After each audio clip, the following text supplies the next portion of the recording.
안녕하세요. 박민수 원장입니다. 항상 구독해 주시고 좋아요를 눌러 주셔서 진심으로 감사드립니다. 오늘은 만성염증 사구독소라는 주제로 말씀을 드릴 건데요. 사구독소, 만성염증을 만드는 네 곳의 트라우마를 공격해서 우리 몸을 나쁘게 만드는 9가지 독소라는 거죠. 우리 구독자분들이 잘 알고 계신 내용이 또 있지만 한번 잘 정리하는 개념으로 들어보시면 도움이 될 것 같습니다. 만성염증은 급성염증과는 좀 다르죠. 급성염증은 어떻게 보면 착한 염증, 우리 몸을 보호하는 일시적 염증이라고 볼 수 있지만, 만성염증은 이것이 오래되면서 우리 몸에 해를 끼치는 나쁜 염증이 될 가능성이 굉장히 높습니다.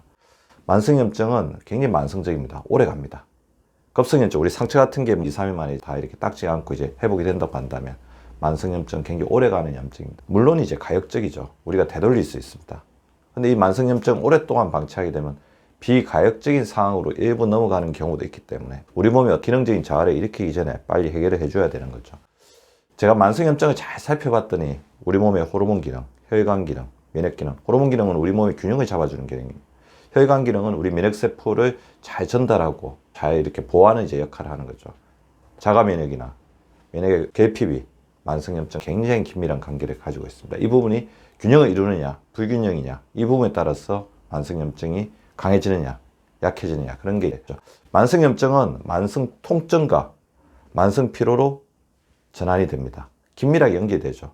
이 만성염증, 만성 통증, 만성 피로, 이 세 가지는 서로 톱니바퀴 물리듯이 물리면서 우리 몸을 점점 더 약하게 만드는 불건강의 악순환의 세 가지 고리가 되는 거죠. 만성염증 자체가 자가 면역의 원인이 될 수 있습니다. 자가 면역이 되면 또 만성염증이 되죠. 만성염증은 우리 몸에 끊임없이 잔존하고 있는 염증이기 때문에 우리 면역세포들이 굉장히 과잉 반응을 일으키게 되고, 나아가서는 면역세포의 구별 능력 저하로 인해서 아군을 공격하는 자가면역, 그러다 보면 이후에는 면역 부족으로 전환이 될 수 있기 때문에 만성염증, 우리 몸에서 질병을 일으키는 핵심적인 기전 중에 하나라고 할 수 있습니다. 자, 제가 아까 네 곳의 트라우마라고 말씀드렸는데요.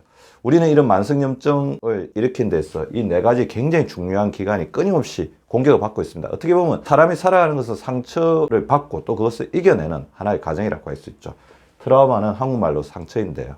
네 가지 상처, 네 곳의 상처. 자, 신체 대응 능력이 일시적으로 그런 공격을 받았을 때 상처가 생깁니다. 이렇게 좋아질까 나빠질까 그거를 이겨내면 회복이 되지만, 그 상처가 악화되면 만성적인 염증으로 갑니다. 따라서 이 네 곳에 지속적으로 9가지 독소가 트라우마를 주고 있다면, 자, 악화되지 않고 올라가는 게 중요하다는 거죠. 그러면 과연 네 가지 트라우마를 공격하는 9가지 독소는 뭘까요? 먼저 뇌 트라우마입니다. 뇌 상처. 자, 가장 대표적인 게 화와 분노죠. 화를 내고 분노하게 되면 혈액의 순환이 빨라지고 우리 몸에 짝이른 산소인 활성산소가 많아지면서 이 산소 자체가 우리 몸의 정상세포들을 공격해서 산화 스트레스를 주게 됩니다. 세포가 변이가 되고 혈관이 상처를 받습니다. 두 번째는 이제 스트레스 호르몬 아드레날린과 코티졸이죠. 아드레날린과 코티졸은 우리 몸을 지키는 방어적인 역할을 하지만, 이게 과잉이 되면 지속적인 교감신경계 항진과 걱정과 불안. 자, 아드레날린은 화해의 호르몬이라고 할 수 있고, 코티졸은 걱정과 불안의 호르몬이라고 할 수 있는데, 이게 오래되다 보면 아드레날린으로 인해서 심장이 공격을 받고, 코티졸이 장기간 누적이 되면 비만과 당뇨병, 부신 피로로 이어지게 됩니다. 그 다음에 트라우마, 가장 만성염증과 밀접한 관련을 가지고 있는 곳이라고 할 수 있는데요. 혈관의 트라우마입니다. 과잉 영양이 문제입니다. 현대인들은 이 과잉화된 영양 자체가 혈관에 들어와서 독소가 되죠. 대표적인 게 당독소죠. 그리고 콜레스테롤 자체가 많이 쌓이면서 동맥경화를 일으키게 돼서 혈관에 염증을 일으키고, 이 염증 물질 자체가 만성염증의 원인이 되는 거죠. 그리고 혈관벽이 딱딱해집니다. 그리고 혈관벽의 압력이 높아지는 것을 고혈압, 지속적으로 혈관을 망치로 때리는 거죠. 그리고 혈관의 손상이 가속화됩니다. 더불어서 운동의 부족이라든지 스트레스라든지 혈액순환의 장애라든지 이런 부분들이 문제가 되는데, 림프순환이 결핍된 사람들이 굉장히 많죠. 대다수의 부종과 통증으로 나타납니다. 노폐물의 가행 자체가 혈관에 지속적으로 트라우마를 주고 있습니다. 장의 트라우마, 장은 우리 몸의 면역세포의 70%를 차지하고 있어 굉장히 중요한 기관이죠. 현대인은 장 끊임없이 공격을 받고 있고, 세는장 증후군, 장에 여러 가지 독소들이 공격하게 되면 장 점막에 균열이 생기고 이 장 밑에 있는 혈관으로 독소와 음식물 찌꺼기, 세균과 바이러스가 퍼지면서 전신염증, 만성염증의 원인이 되는 겁니다. 장누수증후군. 그리고 이 장누수증후군 자체가 또 위험한 것이 장 점막 자체가 균열이 생기면서 제대로 흡수 기능을 못하기 때문에 필수적인 영양소의 결핍으로 나아가고 이런 부분이 장기적으로는 또 비만으로 이어지게 됩니다. 장내 세균수의 균형도 굉장히 심각합니다. 우리 장의 세균은 유익균과 유익균이 8대1 황금 비율을 이루고 있어야 되는데 현대인은 해양오염, 대기오염, 토양오염의 세 가지 공격, 그 다음에 정크푸드, 정제된 음식물의 지속적인 공격을 통해서 장내 세균수는 점점 균형을 잃어가고 있습니다. 면역 기능이 떨어지죠. 그리고 장내 세균수에서 핵심적으로 관리하는 세로토닌 자체도 제대로 분비되지 않기 때문에 우울증이나 불안장애 같은 장애까지 시달릴 수가 있습니다.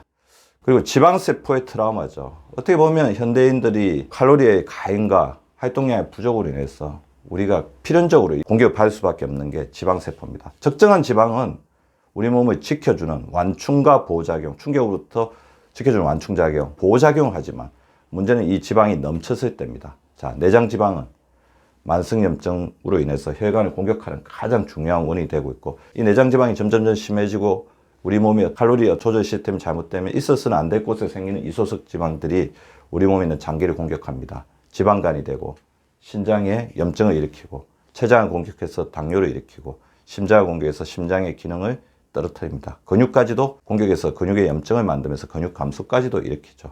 자, 이렇게 네 곳의 트라우마를 만드는 9가지 독소에 대해서 알아봤는데요.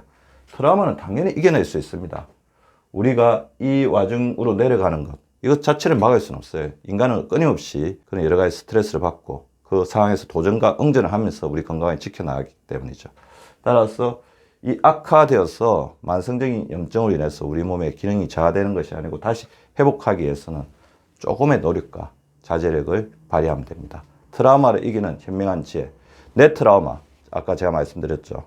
일단은 매몰되지 않습니다. 그 걱정이나 분노, 화에 매몰되지 마십시오. 시간이 지나면 대부분 이제 별 것이 아니게 되죠. 그리고 자기만 그렇게 스트레스 받고 있고 걱정하고 불안한 것이 아니라는 그런 생각을 좀 가지시기 바랍니다.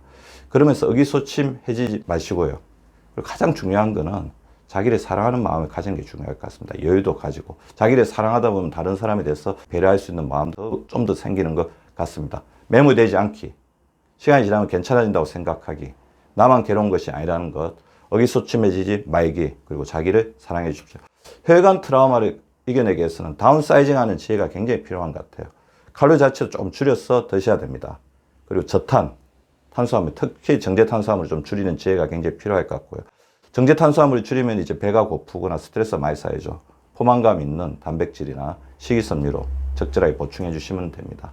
저염하시는 게 중요하고요. 국물 드시지 말고 젓가락으로 식사를 해주시기 바랍니다. 장 트라우마는 장으로 내려가는 음식을 잘 소화시켜서 내려보내야 되겠죠. 장을 지켜줘야 되겠죠. 그래서 소화효소가 풍부한 음식을 드시고 걷기를 통해서 소화 기능을 더 강화시켜 주시기 바랍니다. 그리고 장을 지원해 줘야 되겠죠. 현대인의 장은 항상 위험하고 외롭고 초원급 상태입니다. 충분한 수분, 식이섬유, 그리고 유산균이 풍부한 음식을 섭취하셔서 장내 세균숲을 지원해 주시기 바랍니다. 지방 트라우마, 여러 가지 방법들이 있죠. 제 채널에서 굉장히 많이 소개해 드리고 있는데 오늘 다시 2가지 정도만 말씀드리겠습니다. 천천히 드십시오. 렙틴이 충분히 활동할 수 있도록 15분에서 20분 이상 식사를 해주시기 바랍니다. 그리고 항상 10%만 덜 먹는다. 배가 출출한 상태를 유지한다. 출출한 느낌을 사랑한다. 그런 마인드를 가져주시면 좋을 것 같습니다. 오늘은 만성염증을 만드는 4곳의 트라우마를 공격하는 9가지 독소들을 말씀드렸고 그것을 이겨낼 수 있는 지혜까지 같이 공유해 보았습니다. 우리 구독자분들 이겨내실 수 있을 것이라고 생각합니다. 화이팅입니다.